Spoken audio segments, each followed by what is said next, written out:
Hello everyone मु स्वागतिका आपण मानकु welcome करूची ओडिया एजुकेशन नेटवर्क को।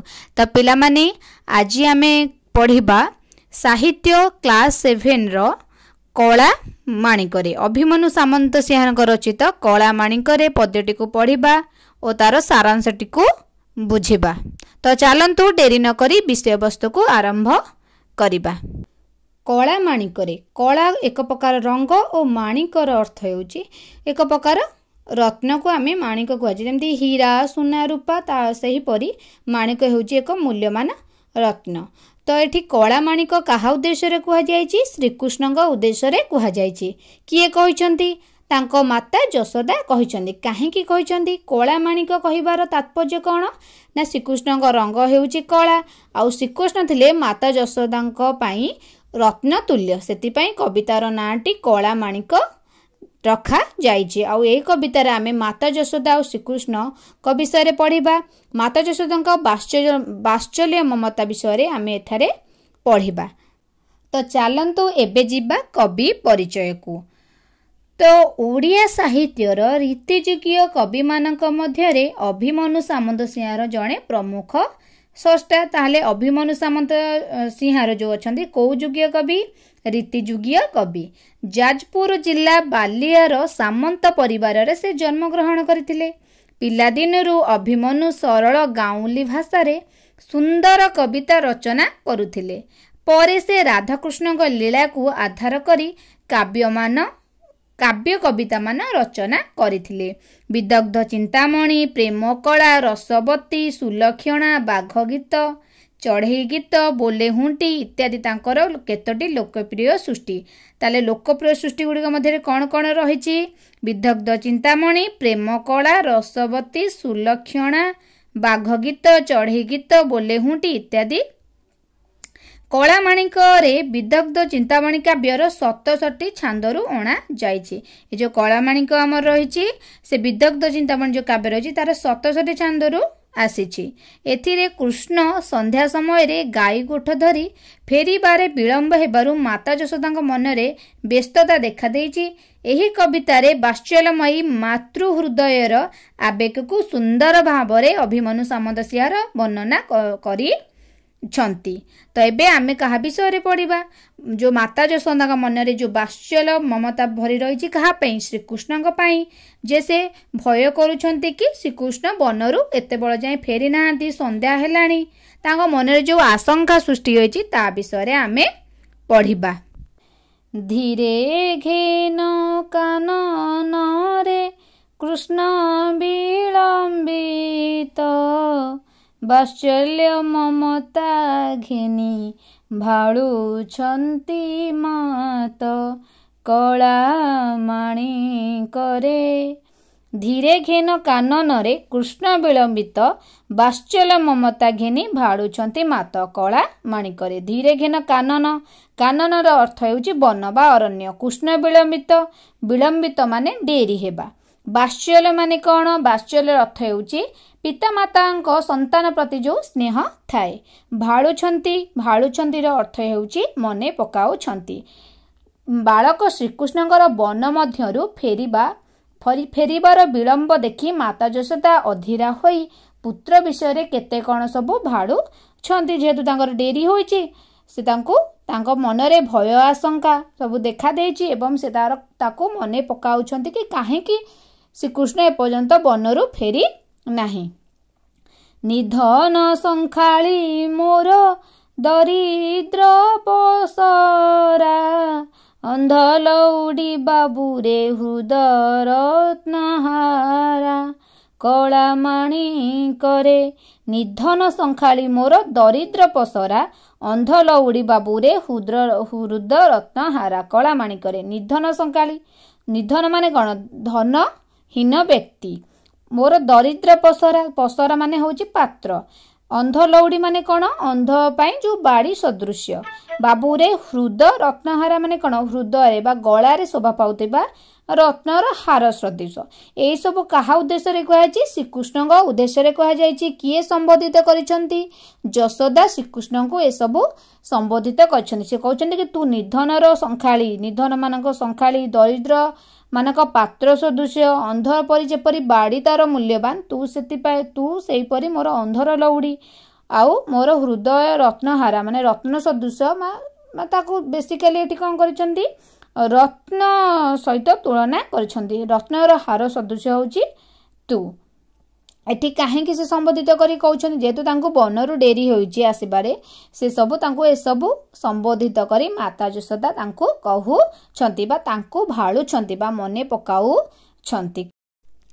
ତାପରେ ପଢ଼ିବା ମୋ ଜୀବନ ତୁହି ନୟନ ପ୍ରତିମା ତତେ କି ପାଶୋରି ହେବ ମୋ ସୁଖ ସୀମା କଳାମାଣି କରେ ମୋ ଜୀବନ ତୁହି ନୟନ ପ୍ରତିମା ତତେ କି ପାଶୋରି ହେବ ମୋ ସୁଖ ସୀମା କଳାମାଣି କରେ। ମୋ ଜୀବନ ମାନେ କ'ଣ ଗୋଟେ ଜୀବ ପାଇଁ ତାର ଜୀବନ ହିଁ ସବୁକିଛି।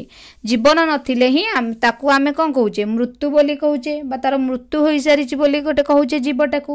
ସେ ମାତା ଯଶୋଦା କହୁଛନ୍ତି ମୋର ମୁଁ ଗୋଟିଏ ଜୀବ ତ ତୁ ହେଉଛି ମୋର ଜୀବନ ସଦୃଶ ବା ପ୍ରାଣ ସଦୃଶ। ତୁ ହିଁ ନୟନ ପ୍ରତିମା ନୟନର ତାରା ବା ନୟନର ଛବି ତତେ ମାନେ କ'ଣ କରନ୍ତି ମାନେ ଶ୍ରୀକୃଷ୍ଣଙ୍କୁ ମାନେ ତାଙ୍କ ଆଖିରେ ସେ ସବୁବେଳେ ରହିଥାନ୍ତି ମାନେ ତାଙ୍କ ଛବି ବା ପ୍ରତିବିମ୍ବ ସବୁବେଳେ ତାଙ୍କ ଆଖି ଆଗରେ ନାଚୁଥାଏ।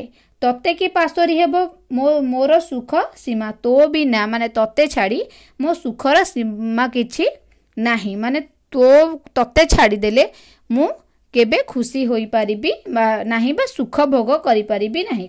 ଡରୁଥାଉ ଅନ୍ଧାରକୁ ରଖି ଯାଉ ଗୋରୁ ଜନକ ଜନନୀ ସୁଖ କାହିଁ ପାଇଁ ସାରୁ କଳାମାଣି କରେ। ଡରୁଥାଉ ଅନ୍ଧାରକୁ ରଖିଯାଉ ଗୋରୁ ଡରୁଥାଉ କିଏ ଅନ୍ଧାରକୁ ଡରେ ଶ୍ରୀକୃଷ୍ଣ ଅନ୍ଧାରକୁ ତାଙ୍କୁ ଡର ଲାଗେ ବା ସେ ଡରନ୍ତି କିନ୍ତୁ ରଖିଯାଉ ଗୋରୁ ମାନେ ସେ ଡରିବା ସତ୍ତ୍ୱେ ମାନେ ମାତା ଯଶୋଦା ଶ୍ରୀକୃଷ୍ଣଙ୍କୁ କହୁଛନ୍ତି କି ତତେ ତ ଅନ୍ଧାରକୁ ଡର ଲାଗେ ତଥାପି ତୁ ମନକୁ ନେଇକି ଗୋରୁ ଯାଉ ଜନକ ଜନନୀ ସୁଖ କାହିଁ ପାଇ ସାରୁ ଜନକ ମାନେ ପିତା ଜନନୀ ହେଉଛନ୍ତି ମାତା ତାଙ୍କର ସୁଖ କାହିଁ ପାଇ ସାରୁ ମାନେ ତାଙ୍କୁ ତୁ କ'ଣ ପାଇଁ ଭୟ ଦେଉଛୁ ମାନେ କଷ୍ଟ ଦେଉଛୁ ତୁ ତ ଅନ୍ଧାରକୁ ଡରୁ ତଥାପି ସନ୍ଧ୍ୟା ହେଲାଣି ତୁ ଫେରି ନାହୁଁ ମାନେ ତତେ ଡର ଲାଗେ ଅନ୍ଧାରକୁ ତୁ ଗୋରୁ ନେଇକି ଯାଇଛୁ ଆମକୁ ସବୁବେଳେ ଡର ଆଶଙ୍କାରେ ରଖୁଛୁ ବୋଲି ସେ ତାଙ୍କୁ କହୁଛନ୍ତି। ବୃଦ୍ଧ କାଳେ ତୁ ମୋହର ଏକଇ ନନ୍ଦନ ହୃଦତାପ ବିନାଶନେ ତୁ ହରି ଚନ୍ଦନ କଳାମାଣି କରେ। ବୃଦ୍ଧ କାଳେ ତୁ ମୋହର ଏକଇ ନନ୍ଦନ ହୃଦତାପ ବିନାଶନେ ତୁ ହରି ଚନ୍ଦନ। ବୃଦ୍ଧ କାଳରେ ତୁମର ଏକଇ ନନ୍ଦନ ମାନେ ମାତା ଯଶୋଦା କହୁଛନ୍ତି ବୃଦ୍ଧ ଅବସ୍ଥାରେ ତୁମର ଗୋଟିଏ ନନ୍ଦନ ବା ଏକଇ ନନ୍ଦନ ମାନେ ବୃଦ୍ଧ ଅବସ୍ଥାରେ ତୁ ହିଁ ହେଉଛୁ ମୋର ସାହା ଭରସା। ହୃଦତାପ ବିନାଶନେ ତୁ ହରିଚନ୍ଦନ ମାନେ ହୃଦୟର ତାପ ବା ହୃଦୟ ରୂପକ କଷ୍ଟକୁ ବିନାଶନ ମାନେ ତାକୁ ବିନାଶ କରିବାରେ ତୁ ହେଉଛୁ ହରିଚନ୍ଦନ। ଯେମିତି ହୃଦୟର ତାପକୁ ବା ଗରମ ଅନୁଭୂତ ହେଲେ କ'ଣ ଚନ୍ଦନଟା ଶୀତଳତା ପ୍ରଦାନ କରେ ସେହିପରି ମୋ ହୃଦୟ ରୂପକ ଯେଉଁ କଷ୍ଟ ରହିଛି ତାକୁ ତୁ ବିନାଶ କରିବାରେ ଚନ୍ଦନ ପରି କାମ କରୁ କଳାମାଣି କରେ।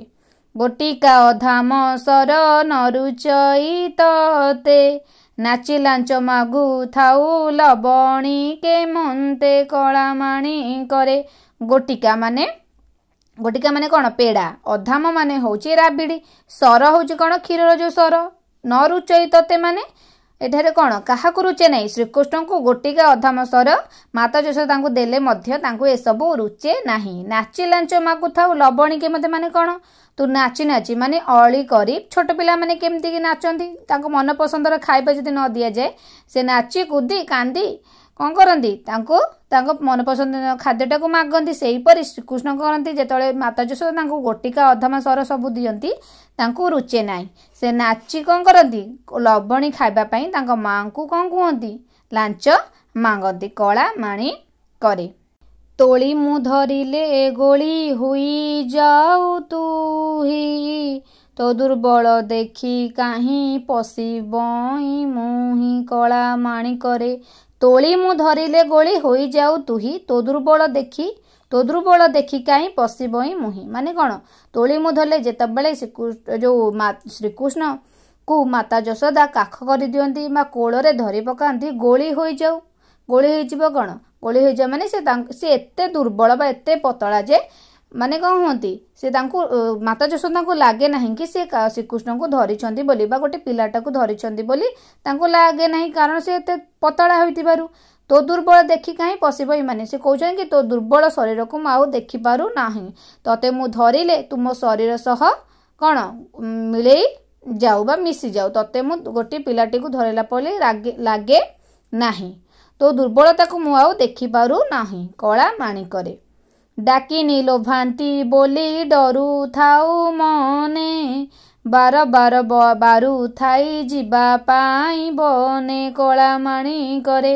डाकिनी लोभांती बोली डरू थाऊ मने बार बार बारू थाई जीवा पाई बने डाकिनी माने किए राक्षसुणी जो पिचासी जो लोभांती बोली डरू थाई मने भावुची कि बणरे सब कौन था राक्षसुणी बा पिचासी माने सब थांती बोली माता कहते मु मने मने विचार करुची कि सब डाकिनी माने बणरे रुहंती बार बार से मु कौन करे ना बार बार तते वन को जीवाई मना करे किंतु तू मो कथा न मानी मु बारण करवा सत्ते भी तू बण को जाऊचु मो मनरे डर अच्छी कि कहीं डाकिनी न बाहरी पड़ंतु बोली कला माणिकरे निशाचर माती बार शुभुछि श्रुति की मुंडकुणी छाड़ी देली बन को कहीं कला माणिकरे निशाचर मातिबार शुभुछि श्रुति की मुंडकुणी छाड़ी देली बन को कहीं से कोई निशाचर माने कौन राक्षस मातिबार शुभुछि श्रुति की माने मो कान को निशाचर बा राक्षस मातिबार शब्द सबु कोलाहल मते शुभा जाउची मु डंकुणी छाड़ी देली बन को कहीं मु डंकुणी माने होची से निजो को डंकुणी बोली कहछंती बा धिक्कार करी बा गाली देई निजो कहछन मु डंकुणी तते कोन पई बन को डाकी देली एबे तो मते निशाचर बा राक्षस मातिबार शुभा जाउची मु कहीं तते बन को छाड़ी देली कला माणिकरे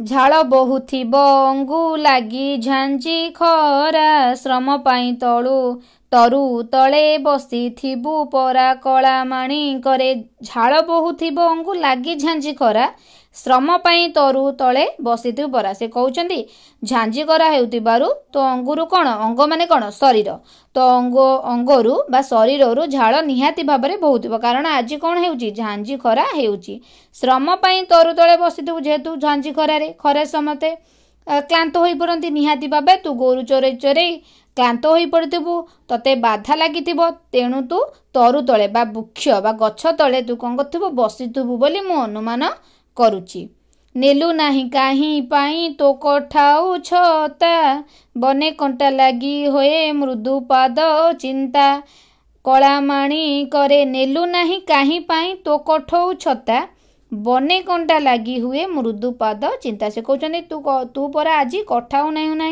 कठाऊटा को कौन करूँ कठाऊ और छता नहीं ना माने जेतेबेले श्रीकृष्ण वन को गोरु चढ़ाइबा जाती माता यशोदा तांकू सांगरे कठाऊ छता दियंती बा तांकू से कठाऊ को पिंधि छताटा को नेकी जाती से कहते तू आज कठाऊ छता नहीं ना बने कंटा लगी हेब मृदु पाद चिंता बने तोर कंटा लगी तो मृदु बा कोमल पाद कौन हो कंटारे आघात हो तू आज कौन करिनु कठाऊ छता को कौन पाई नहीं नाहु कला माणी करे माने तांकर चिंता मातृ हृदयर बात्सल्य ममता को सेठी प्रकाश करी कहउछंदी कि तो निहाती भाव तू आज कठाऊ छता नहीं नाहु माने तो पादरे आज बा कोमल रूप पादरे आज निहाती भाव कंटा लगी आउ मते सेटा चिंता हेउची बा रक्त झरी पड़ुथिबो मोर तार चिंता हेउची कान डेरी थाई एका तो बेणु गीत को आज किंबा शुभु नाही भाबुछि मन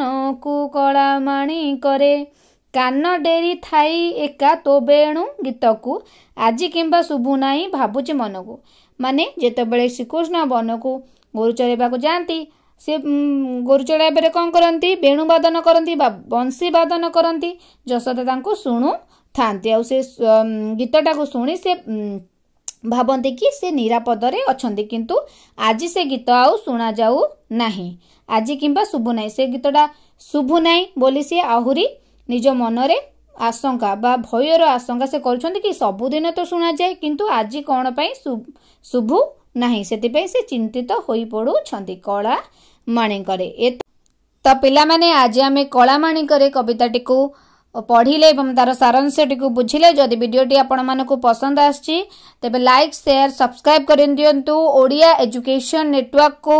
तो एमिति स्टडी रिलेटेड वीडियो पाइबा पई पाखरे थिबा घंटीटी को प्रेस कर दियंतु आपण मानकु नोटिफिकेशन मिल जिवो।